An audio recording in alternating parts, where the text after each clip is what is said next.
Hello, thank you for tuning in to episode 3 of Soy. This week we'll be looking at the insecurities of dating, or lack thereof.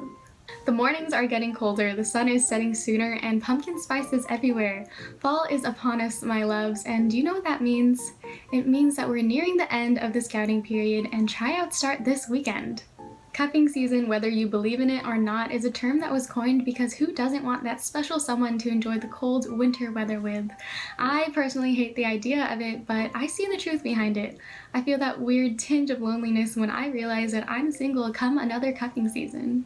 It's honestly such a silly thing, being self-conscious about being single, but it's a feeling that can't be helped.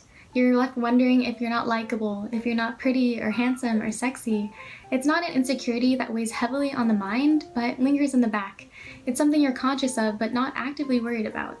Being single has been made into something that we need to admit to because we believe that being in a relationship is something that's expected of us. And this expectation can come internally or externally from family, friends, society. We see people our own ages in committed relationships and we wonder why we haven't achieved that for ourselves, but dating isn't easy. Dating itself can bring out so many insecurities. There are a lot of things wrong with modern dating.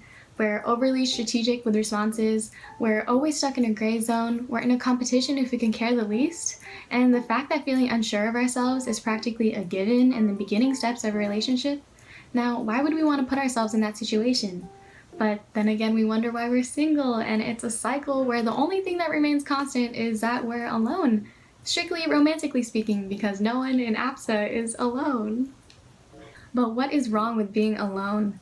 We may feel like we're missing out on the fun of being in love, but we have the rest of our lives to experience it. Personally, I realize that it's unfair for me to even want a relationship because that'd be me expecting to receive what I'm not ready to give. We may want a significant other's care, time, support, and attention, but a relationship can only work if you're willing to give the same things in at least an equal amount. And at a point of our academic careers where we're busy with school, jobs, internships, leadership positions, extracurricular activities, etc., it's okay to acknowledge that we don't have the space in our lives for a romantic relationship. And some people will tell you that's an excuse. I've been accused of using my busyness as an excuse to get out of commitment, but it's not. Having packed schedules means that we hardly have time for ourselves, so how can we be making time for someone else? I have relatively limited dating experience, but from it, I've learned the importance of achieving self-love before romantic love. So in my pursuit of romance, I've consequently dedicated my life to myself and made it into something that's happy and rewarding without a significant other. Admittedly, it's made it harder for me to allow a relationship into my life, but it's also enhanced the way that I live. Everyone has their own issues, like past trauma and larger insecurities that they have to deal with, and I'm still dealing with mine. So until I get further along in that journey and develop a stronger understanding of myself, I will remain single by choice. And yeah, watching K-dramas and rom-coms makes me question that decision sometimes, but I know it's what's best for me. And if that's what's best for you too, then go with it.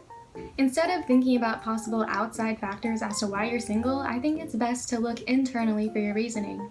But just because you don't have the space for a full-on relationship in your life doesn't mean you can't spare some time for romance. Casual dating, harmless flirting, we should all just do what we're comfortable with.